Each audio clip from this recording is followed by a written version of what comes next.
Zvakatangira kuMebrini kuMaranatha kuchikoro icho pakati peMaranatha neMebrini Police Camp ndopayane dziva rechanzi Gillingham because vanhu vakagara compound ndikuri anyowa neiyi yakudhara vakatanga Gillingham vanga vari vanhu vaisenza vamayati makuki nemakadeni boy handiti iyo ndo vakabviswa yavavo vakuiswa ndokuiswa kunoku kune dziva resekwa 1 nedziva resekwa 2. So this is DZ Dzivarasekwa, 2 kilometers out of Kickman Drive. At this junction, you approach DZ Gillingham. Moving into your left side from the aerial view, you see Gun Hill. It was an open space, but now filled up with modern-built houses. To your right is DZ2. Mushaulo wines Gillingham. Saka kuva kuma 68 kwese yanga iri Gillingham iri kwakusina vocation hwaruri rwevanhu vokumayadi vakuMebrini yanga kusina industry asi vanhu vaigara muGillingham vaisenza kumayadi. Dziva resekwa, it is said to be a mockery phrase referring to damp disgraced wetlands. This was a Shona phrase named in mockery of the Malawian compound cluster houses, tiny mushroomed houses in the middle of Mapiki's farm. Dzirasekwa yanga ari mapurasi maipuhwa nekazuru kubva kutukwese dzadziri dzimba handiti dzakatovakwa saka waingaendawo unonzi imba yako iyi vaenda kuremembrance munopuhwa maitienda pawaiting list vaita vanhu vari merit vane michato kuzvidhina uku handizi kuti makambani zaita vosei. Tinokukwasai mhuri yeZimbabwe. Zita rangu ndinonzi Shepard Shinyanyi. Vatu vazhinji vanongondedza kuti baba wasimba. Ndakatanga kugara muno mudziva resekwa kuti ndaanemba 1979. So then madhara angu baba wangu nyinyi vaishanda kunonzi kuMondebden pasi kuseri kwemakomo pakambani yezvidhina yainzi Beta Bricks but yainzi Alpha Bricks. Kunova ndikuva ndaiuya kumaholidays kaChillingham mukanga ari kadiki dzimba idzi dzaitorwa sedzimba dzemakuki nemahouse girl ndokwaka kwaita dziva reChillingham kuti izovandudzika kuva dziva resekwa nhasi. So kungu ndaikufarira bhozi handine katalenti kangu handinako kekufarira magitara. So then kuno kuGillingham kwakuna sekuru wangu wainzi Enoch Mutasa, mwana wanjodzi yamai vangu firstborn mamai vangu. Ndaitamba navanhu vamoita zvemagitara vainzi ana Herbert nana Maru nana Peter Kawiki. So ndaifarira kuya kuno ndaibvisa kuti ndikauya kuno unoona vakomana vaita zvemagitara ivavo. So ndobva pazoita kakusanikwa kwakaita munzvimbo yeMondebden, nzvimbo yekuchera zvidhina ivhu rekuti icho zvidhina yanga yakuita shoma. Ndopakazovakwa dzimba dzinedzi dzedziva resekwa 2.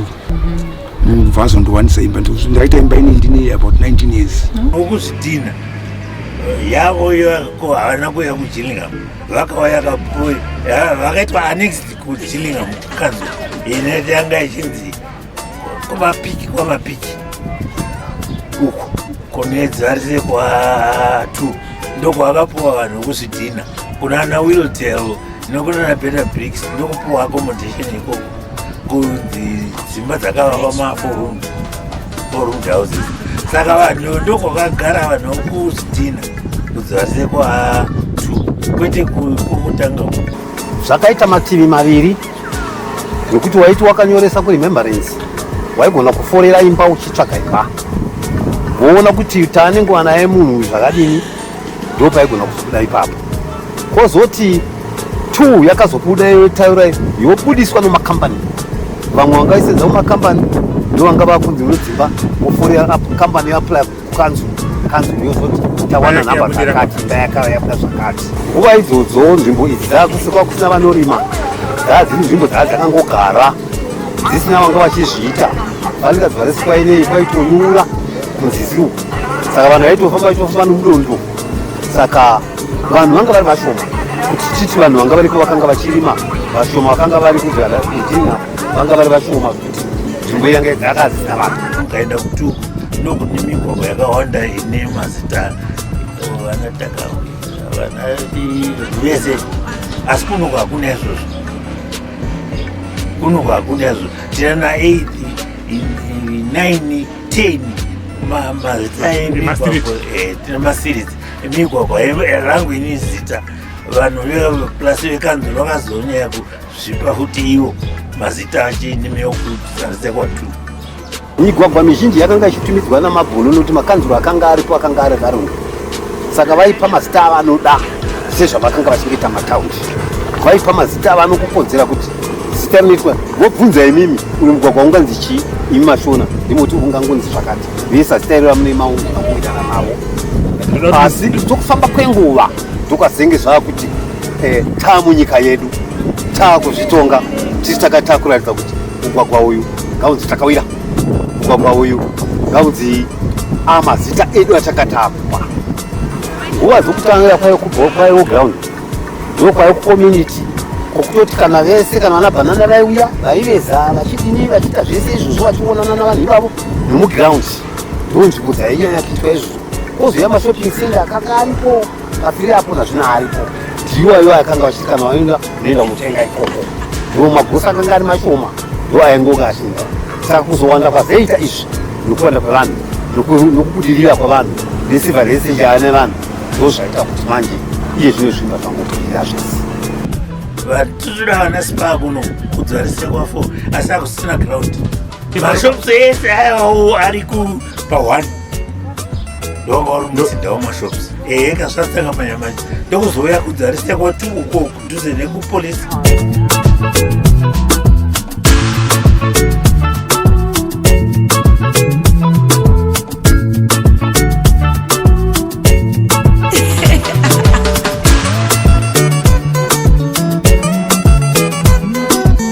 Vanhu vanga vasina kunyanya kuwanda zvokuti vazhinji vacho kana mudzimba mataigarisana taizivana nemigwagwa yacho tichiti vanhu vaimwe vachitozivana.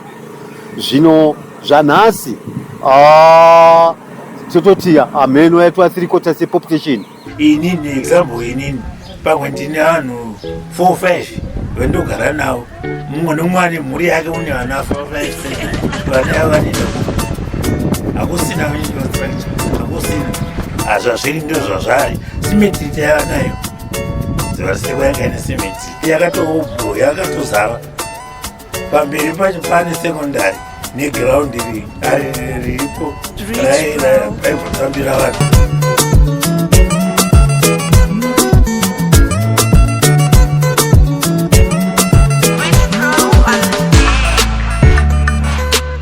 They say it's the one and most known business person ever since is Nyaguwa, who lately occupies shops in DZ1 and 2. Self-styled entrepreneurs, Mavenda Ganoti Magweja, are found here, for they say life is easier for them because they buy and sell their stuff from within DZ residents.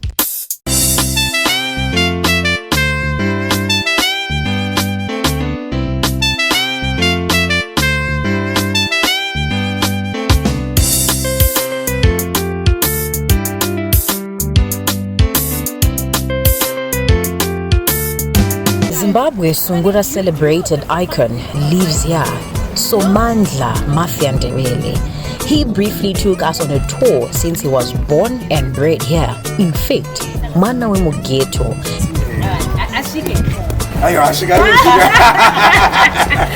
Alright, so I'm just so curious. Okay. Yes, what gave you the passion?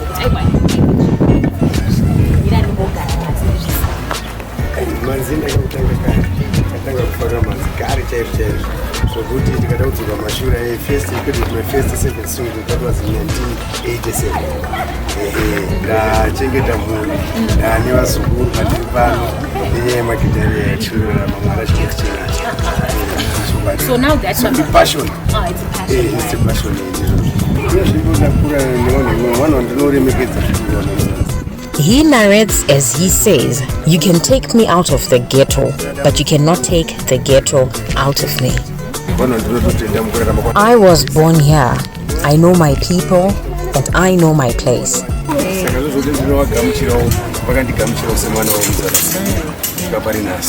And kurukunzi ndaitwa kumari pamari He has achieved a lot of things, but as he narrates, she had told me but these are true. And then the banana got so much and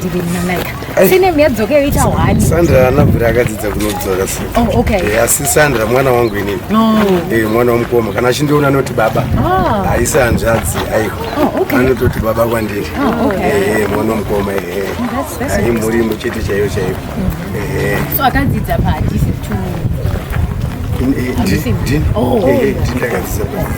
Akadzidza kwese dzakasika ai 1 ne2 yacho. Chokwadi ndo pandakadzidzawo. as his home, he's mostly cherished here as their own icon, and also in honor of him, a number of gigs were hosted here. He narrates and knows where hot places are found, hence that's his area of profession. On the early days of DZ, entertainment was done in few or none areas known as Mudendere or DZ Tavern at Dzivarasekwa 4.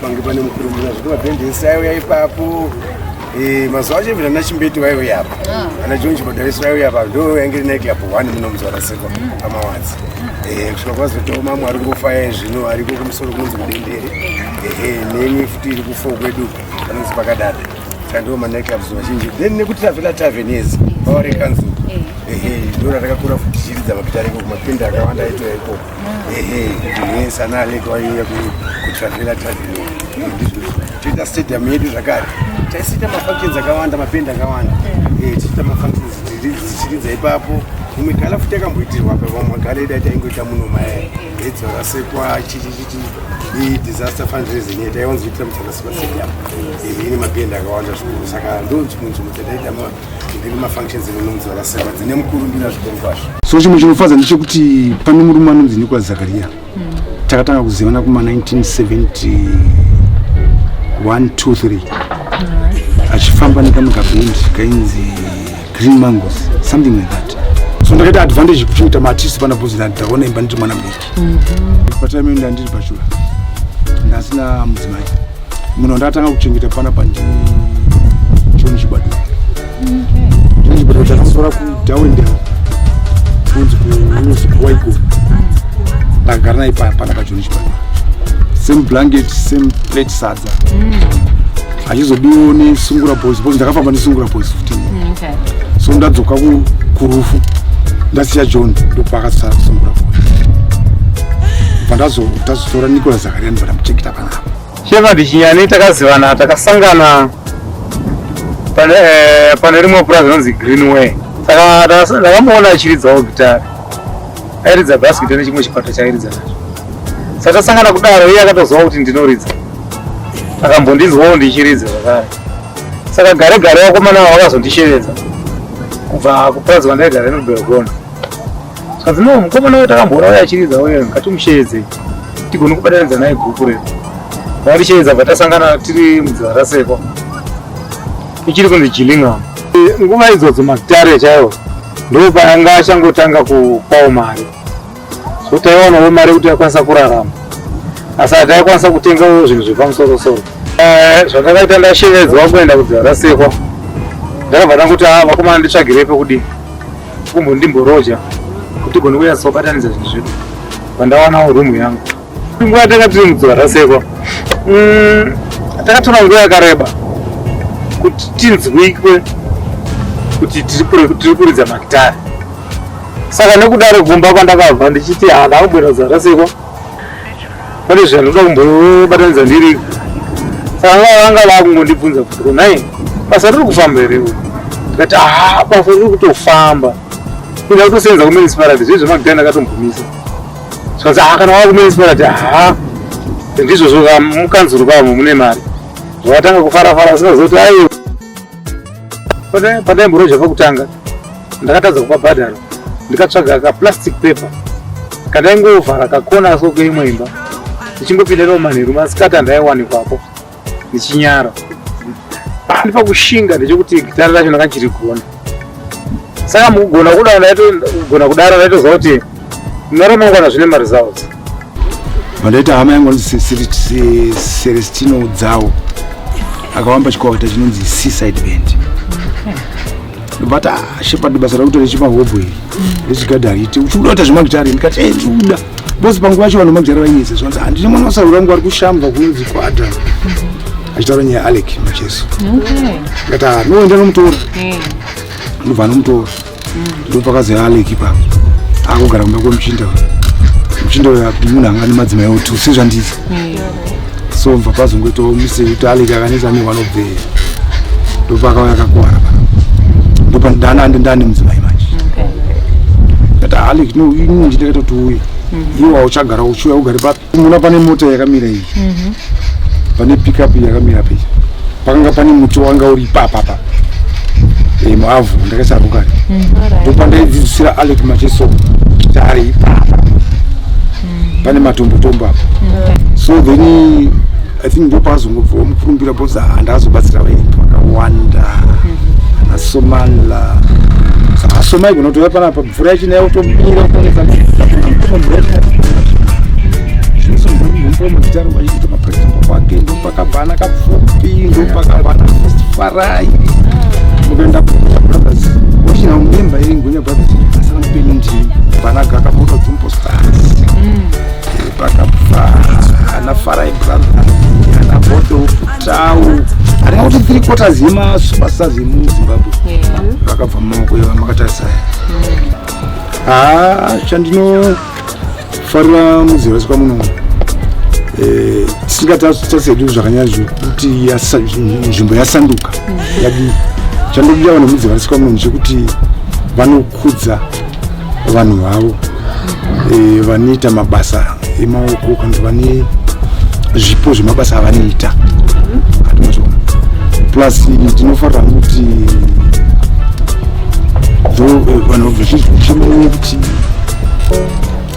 migwagwa wati handiti but zvinhu zviriko vana Chaya vakanzirawo kutanga muno muDzivarasekwa asi nokufamba kwenguva vamwe vazhinji vaitsakatika kana kuzotsva kuti vaifamba sei vaimbi vana Soma nazvino mwana uyu tinaye akangoenda kuchikoro tichimuona achiyaiuka tichimbomuona akatanga zvokuimba chimwe ini ndakatogara naye panext door saka zvese izvozvo vazhinji vaimbi vakabudira muno vakawanda kutotanga kwasi kuti ana mazita avo asi vanga vakawanda vaimbi vamwe vaimba kuzvikombi vamwe vaimba dzimbo vakawandisa muDzivarasekwa ndio maitotanga saka muno muDzivarasekwa makaita vaimbi vakawanda saka timu yese yakanga ichiita basa ironi yanga mostly vanga vari kuMalawi even maplayers ebhora vazhinji vaisimudza nyika ino nenzvimbo dzino vanga vari vakomana kuMalawi ndo vaigona kuzvipira pamitambo yavaita pane zvese zvavaita vakomana vevaita zvavo isusu muno taitojoinira nechikonzero chokuti nguva zhinji taenda kumusha tichidzoka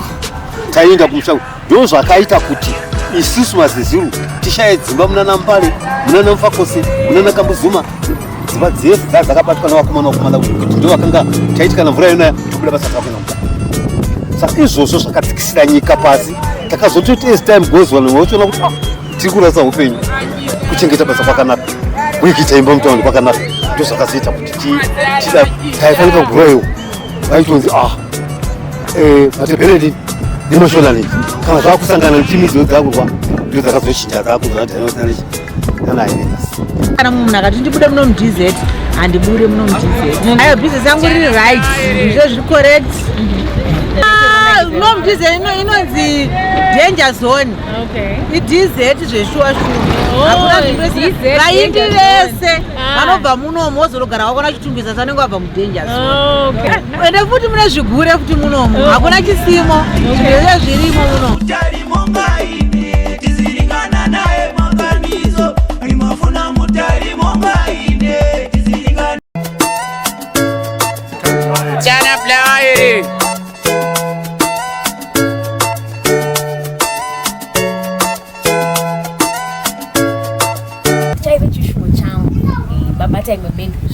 taona yamapiwa yamakapiwa nevana vezimdanso first edition honorary award Mr. Chinyani DZ Awards ndakaona ndaichiona nevana vakaita nisipo ndakaona ndangonzi mudhara mune mindri yakaitwa yemaupone vanhu and ida anotombowaziva tinotenda ende vakabata basa hombe zvinoitika pakubudirira unosumudzwa nevanhu vanhu vanokusumudza so chakaipa kusumudza mapapiro kurespekta vanhu but ndoda kuti iwo kwawarika ngawagone kuitirawo vamwe zvandakaita kwavari bhozi ezvinezvi vaimbi vazhinji vakapinda paredhiyo vanonyepa kunyepa kwakaipa bhozi tine munhu ari kutembewa nechipo chekuriza gitari tine munhu ari kupfudza mumba nechipo chekuriza gitari anoona sezvinotyisa but akanzwa kuti ndakabva kwakati kana kuudza munhu zvirinyori kuti ndakabva pamwe kana kuti agone kuenda kumubatsirwa but vaimbi vazhinji mukatasa vanonyepa paredhiyo vataura chokwadi atafanika munhu angoberekwa bhat akakufamba taura kwakabva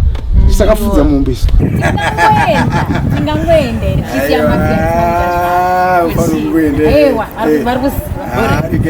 upenyu hwangu inini ndewanguka nenhamo yese yandinayo ndeyanguka upenyu hwangu inini ndewanguka nenhamo yese yandinoona ndeyanguka regai timbodai. Yes.